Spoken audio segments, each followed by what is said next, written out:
बिस्मिल्लाहिर्रहमानिर्रहीम। अस्सलाम वालेकुम। क्या हाल चाल है? उम्मीद है सब खैरियत से होंगे जी। आज हम आपके लिए आपको नज़र आ रहा है जी ये प्यारी प्यारी खूबसूरत सी सब्जियां। तो बस जी आज हम इनके साथ बनाने जा रहे हैं मिक्स वेजिटेबल कबाब, मतलब मिक्स सब्जियों के जी कबाब बनाएंगे। सबसे पहले मैंने ली है 1 कप चिकन स्टॉक, यखनी जो होती है जी, ठीक है जी। आधा कप मैंने लिए हैं मटर और एक आधी जो है ना वो बंद गोभी है। और ये 3 जो हैं वो गाजरें, इनको मैंने वो कर लिया था, चॉप कर लिया। इसको मैंने वैसे कद्दूकश कर दिया था। और फिर जी इनको हमने डालना है इस यखनी में और इसको हमने मिक्स करना है। और फिर हमने जी इनको कवर करके ना इसकी स्टीम में इसको हमने पकाना है। आग आपने बहुत ज़्यादा तेज़ नहीं रखनी, मीडियम फ्लेम हो। ये देखें जो है हमारी इन सब्जियां तकरीबन गलना शुरू हो गई हैं। इनको हमने इनका भरता नहीं बनाना, हमने इनको ज़रा खड़ा खड़ा ही रखना है। तो ये तकरीबन देखें जी, तकरीबन मटर थोड़ा सा ज़्यादा टाइम लेंगे क्योंकि वो ज़रा सख्त होते हैं। बंद गोभी ने तो बहुत जल्दी गल जाना है, तो मटरों के लिए इसको हमें ज़रा टाइम थोड़ा सा और देना पड़ेगा। मेरे पास है 1 कप चिकन बॉयल हुआ हुआ, वो मैंने इसके अंदर जी अब डाल दिया है। इसको भी हम इसके अंदर अच्छी तरह से मिक्स कर लेंगे। और ये इसका जो है आपको पता है जी, कुछ बच्चे जो हैं वो सब मटर नहीं खाना पसंद करते और कुछ को गाजरें मीठी लगती हैं। तो इस तरह वो ये है कि वो तीनों चीज़ें, ये सारी सब्जियां ना वो अच्छे तरीके से खा लेंगे। चिकन का ये है कि चिकन का टेस्ट ज़रा इस चीज़ को ज़्यादा सब्जियों के टेस्ट को भी चेंज कर देगा और बच्चे फिर शौक़ से उनको लगेगा जी कि हम शामी कबाब ही खा रहे हैं। तो अब दूसरी तरफ मैंने लिया है ज़ीरा और उसमें मैंने थोड़ा सा ऑयल डाला है, ठीक है जी। और अब उसको मैंने हल्का सा फ्राई किया था।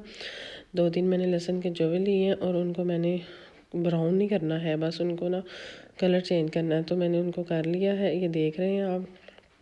इसके साथ ही मैं क्रश करती हूँ, मैं इनको कूटती नहीं हूँ क्योंकि कूटने से इनकी स्मेल ज़रा अजीब सी होती है, लेकिन क्रश करने से इसका वही फ्रेश सा टेस्ट और ना इसकी कोई स्मेल आती है और बहुत अच्छा सा टेस्ट आता है। बस आपने भी ऐसे ही कर लेना और स्पैचुला के साथ इसको मिक्स कर लेना है।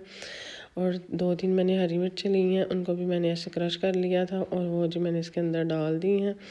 और अब इसको मैं हल्की आग पे पका लूँगी। इसको ब्राउन नहीं करना, ना ज़्यादा पकाना है। अब मैंने जी इसके अंदर डाला है मैदा मैंने ले लिया है जी 3 टेबल स्पून। और अब इसको मैंने ना बहुत ज़्यादा ना भूनना नहीं है, बस इसका कलर चेंज करना है ताकि जो इसका कच्चापन है वो ख़त्म हो जाए अच्छी तरह से। ब्राउन नहीं करना। और जब ये हल्का हल्का फ्राई हो जाएगा तो इसकी जो है ना वो अच्छी सारी खुशबू आना शुरू हो जाएगी। तो बस उस टाइम आपने इसका जो फ्लेम है वो बंद कर देना। ये देखिए आपको नज़र आ रही है, ऑयल भी छोड़ देगा। तो आपने उस टाइम इसकी आग जो है बंद कर देनी है, ठीक है जी। अब हम इसको डालेंगे, सब्जियां हमने तकरीबन ठंडी कर ली थी। अब मैंने ये वो बनाया था जो मिक्सचर उसका, ये उसके अंदर मैंने ये डाल दिया है। अब आपने क्या करना है, अब इसको आपने सब्जियों के साथ अच्छी तरह से मिक्स कर लेना ताकि कोई गुठलियाँ वगैरह ना बने इस मैदे की। तो जब आप इसको स्पैचुला या चम्मच के साथ अच्छी तरह मिक्स कर लेंगे, ठंडा तो तकरीबन वो हो गया हुआ है, तो आप इसको वैसे हाथ के साथ भी कर लें तो बड़ी अच्छी तरह से ये हो जाएगा।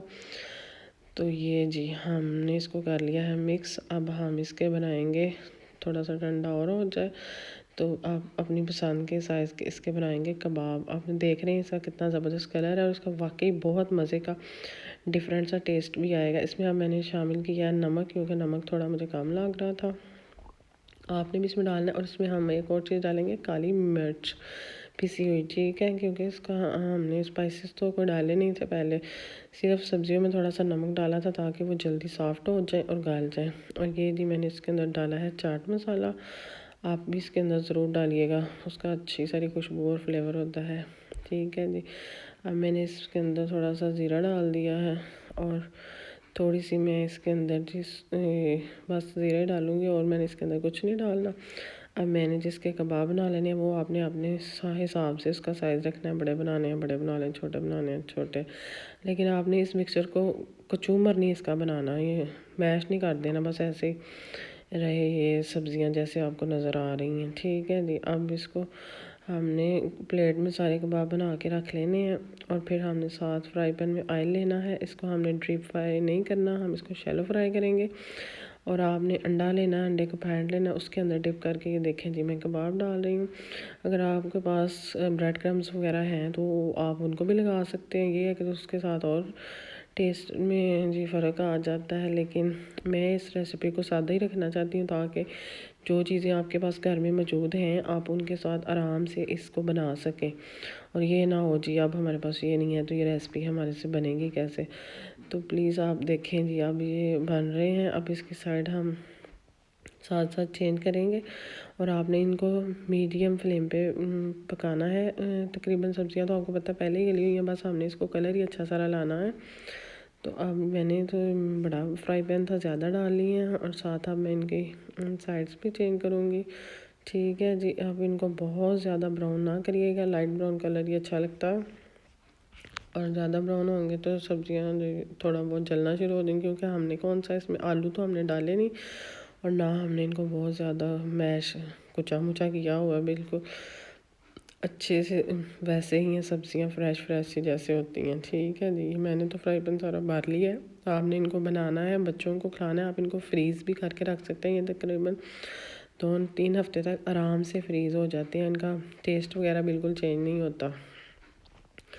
इस रेसिपी को बनाइएगा और प्लीज़ मुझे कमेंट वगैरह भी करिएगा कि कैसी आपकी रेसिपी बनी है, क्योंकि ये जी आपकी तरफ से हमारी ये जो हम मेहनत करते हैं इसका जवाब होता है, या सिला कह लें जी, वो होता है। ये देखें जी कितना ज़बरदस्त सा कलर आपको नज़र आ रहा है इसका आ गया। हमारे कबाब जो है वो तैयार हो गए हैं। ठीक है जी, अब हम इसको कर लेंगे डिश आउट और अब हम इसको करेंगे, मेहमान आ जाएं या बच्चे जो हैं उनको तो बहुत मज़े के ये लगे थे। अल्लाह ताला आपको आसानियाँ अता करे और आसानियाँ तकसीम करने का शरफ़ अता करे। अल्लाह हाफ़िज़।